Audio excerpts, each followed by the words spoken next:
এই গুফাটা কথা বলে আর নিজের মালিক এলে তাকে স্বাগতও করে।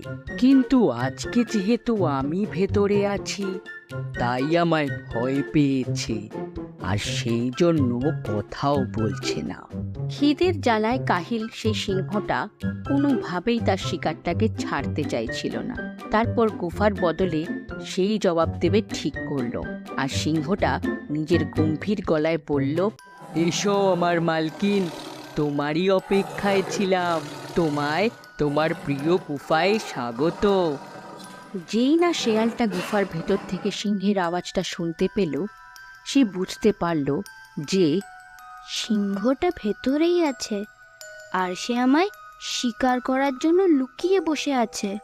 সিংহের ডাক শুনতে পেয়ে চালাক শেয়ালটা সেই মুহূর্তেই সেখান থেকে দৌড় দিল আর অনেক